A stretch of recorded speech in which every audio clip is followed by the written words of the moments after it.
let's say that I have some set V that is a subspace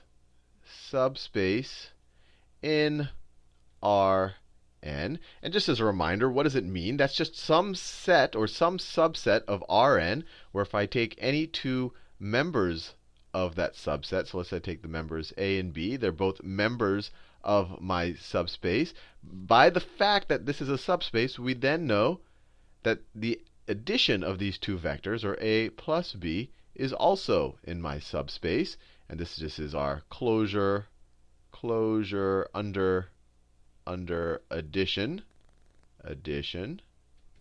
And by the fact that it's a subspace, we also know that if we multiply any member of our subspace by a scalar, so the fact that those guys are members of our subspace, we also know that if I pick one of them, let's say A, and I multiply A by some scalar, that this is also going to be a member of our subspace. And we sometimes call this closure under scalar multiplication. And then a somewhat redundant statement is that V must contain the 0 vector. And that's true of all subspaces. V, let me write it this way.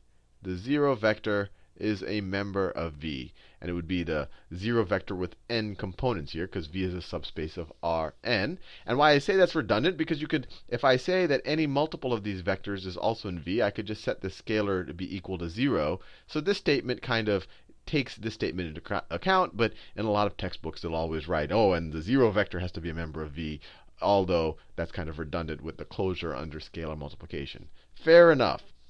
Now, let's say that I also have some transformation T. I have some transformation T.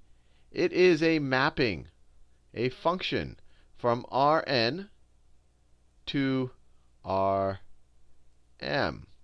What I want to understand in this video is I have a subspace right here, V.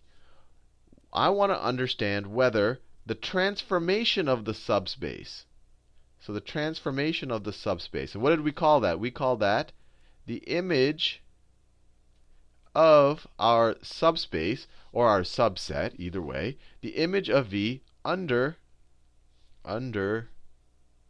T. And in the last video, just to kind of help you visualize it, how did that work? Or, we had some subset of Rn that looked like this. It was a triangle that looked something like that. Right? And that was in Rn. This was actually in R2. It was a triangle that looked something like that.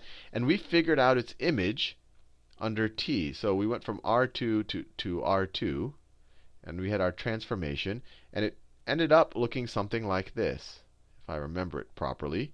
It ended up looking like actually I don't remember it fully, but it was like a triangle that was skewed like this, rotated. So actually I think it was more like, I think that's right. It was rotated a bit to the clockwise like that, and it was skewed. But what the exact particulars of that last video aren't what matter. What matters is that you are able to visualize what an image under transformation means. It means you take some subset of R2, all of the vectors that define this triangle right here, that's some subset of R2. You transform all of them, and then you get some subset in your codomain. And this is the, you could call this the image, you could call this the transformation of that triangle. Or if we call this S, it's equal to the transformation of S. Or you could say it's the image, the image of, you could call it the set S, but maybe it helps you to visualize, call it the image of this triangle under T. Or maybe even a neater way of thinking about it is this triangle, that skewed, rotated triangle, this one is the image of this kind of right triangle under T. And I think that might make a little bit of visual sense to you. And just as a bit of a reminder, in that last video, these triangles, these weren't subspaces. And just as you could take scalar multiples of some of the vectors that are subsets that are members of this triangle, and you'll find that they're not going to be in that triangle. So this wasn't a subspace. This was just a subset of R2. All subsets are not subspaces, but all subspaces are definitely subsets, although something can be a subset of itself. I don't want to wander off too much. But this just helps you visualize what we mean by an image. It means all of the all of the vectors that are mapped to from the members of your subset.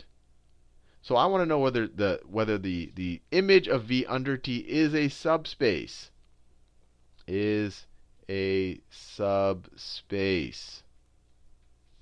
So in order for it to be a subspace, if I take the transformation, let me find two members of T. Well, clearly if I take the transformation of any members of V, I'm getting members of the image, right? So I can write this. Clearly the transformation of A and the transformations of B, these are both members of our images of V under T. These are both members of that right there. So my question to you is, what is the transformation of A plus the transformation of B? And the way I've written this, these are two arbitrary members of our image of V under T, or maybe I should call it T of capital V. These are two arbitrary members. So what is this equal to? Well, we know from our properties, our definition of linear transformations, this is equal to the transformation, the sum of the transformations of two vectors is equal to the transformation of the sum of their vectors. Now, is a transformation of A plus B, is this a member of TV? Is it a member of our image? Well, A plus B is a member of V, and the image contains the transformation of all of the members of V. So the image contains the transformation of this guy. This guy, A plus B, is a member of V. So you're taking the transformation of a member of V, which by definition is in your image of V under T. So this is definitely true. Now, let's ask the next question.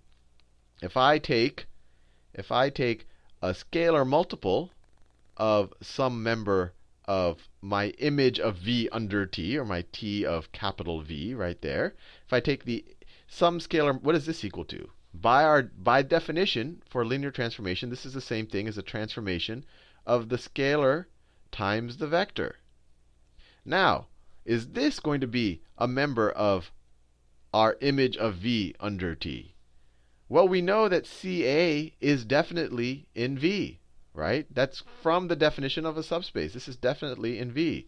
And so if this is in V, the transformation of this has to be in V's image under T. So this is also a member of V. And obviously, you can set this equal to 0. You could set this equal to 0. The 0 vector is a member of V. So any transformation of, if you just put a 0 here, you'll get the 0 vector. So the 0 vector is definitely, I don't care what this is, if you multiply it times 0, you're going to get the 0 vector. So the 0 vector is definitely also a member of TV. So we come on the result that T, the image of V under T, is a subspace. Which is a useful result, which we'll be able to use later on. But this, I guess, might naturally lead to the question: what if we go, everything we've been dealing that so far have been subsets in the case of this triangle, or subspaces in the case of V. But what if I were to take the image? What if, what if I take the image of Rn under T, right? This is the image of Rn under T. Let's think about what this means. This means, what do we get when we take any member of Rn? What is a set of all of the vectors that when we take the transformation of all of the members of Rn? Let me write this. This is equal to the set of the transformation of all of the x's where each x is a member of Rn. So you take each of the members of Rn and transform them, and you create this new set. This is the image of Rn under T. The image of Rn under T. Well, there's a couple of ways you can think of this. This is, remember when we defined, let's see, T is a mapping from Rn to Rm. We define this as the domain, all of the possible inputs for our transformation. And we define this the codomain. And remember I told you that the codomain is essentially, it's part of the definition of the function or of the transformation, and it's the space that we map to. It's not necessarily all of the things that we're mapping to. For example, the image of Rn under transformation, maybe it's all of Rm, or maybe it's some subset of Rn. The way you can think about it, and I touched on this in that first video, is, and they'll never, or at least the linear algebra books I looked at, they didn't specify this, but you can kind of view this as the range of T. These are the actual members of Rm.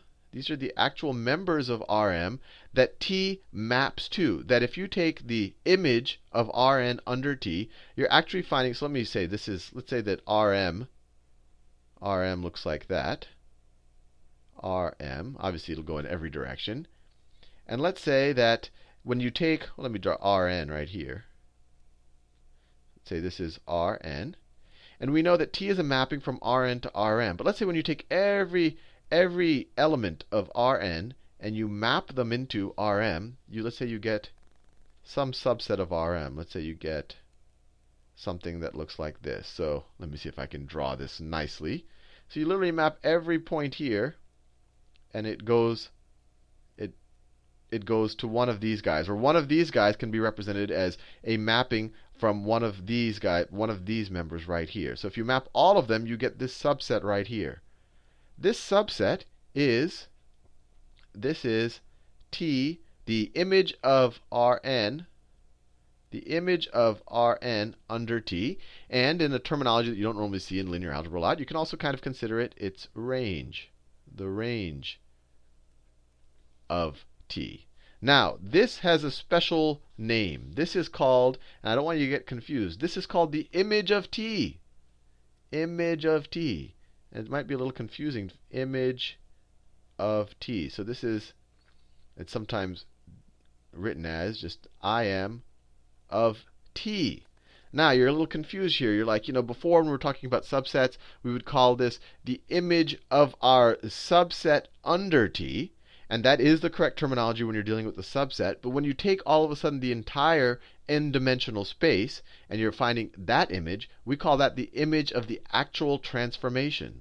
So we can also call this set right here, we can call this the image of T. And now what is the image of T? Well, we know that we can write any. And this is, literally any. So T is going from Rn to Rm. We can write T of x. We can write any linear transformation like this as being equal to some matrix, some m by n matrix, m by n, times a vector. And these vectors obviously are going to be members of Rn, times some Rn. And what is this? So what is the image? Let me write it in a bunch of different ways. What is the image of Rn under T? So we could write that as T. Let me write it this way. We could write that as T of Rn, which is the same thing as the image of T. Notice we're not saying under anything else, because now we're saying the image of the actual transformation, which we could also write as the image of T. Well, what are these equal to? These are equal to the sets. This is equal to the set of all of the transformations of x. Well, all the transformations of x are going to be ax, where x is a member of Rn. So x is going to be an n-tuple with just where each element has to be a real number. So what is this? So if we write A, let me write my matrix A as just a bunch of column vectors. A1, A2, it's going to have n of these, right? Because it has n columns. And so A times any x is going to be, so if I multiply that times any x that's a member of Rn, I multiplied x1, x2, all the way to xn. We've seen this multiple times. This is equal to x1, the scalar x1 times a1 plus, this is x1, plus x2 times a2, all the way to plus xn times an. And we're saying we want the set of all of these sums of these column vectors where x can take on any vector in Rn, which means that the elements of x can take on any real scalar values. So the set of all of these is essentially all of the linear combinations of the columns of A, right? Because I can set these guys to be equal to any value. So what is that equal to?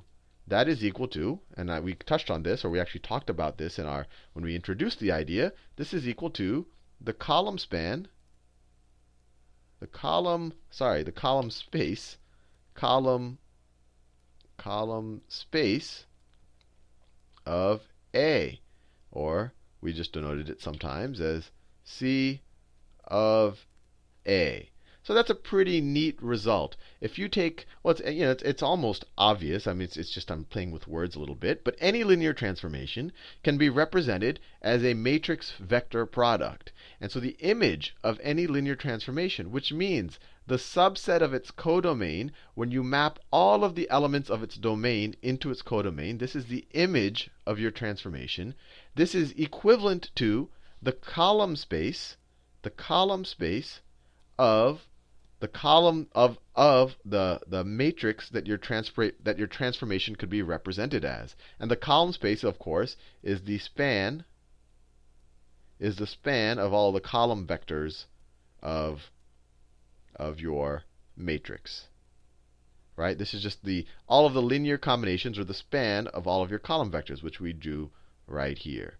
Anyway, hope you found that a little interesting, and we'll be able to use these results in the future.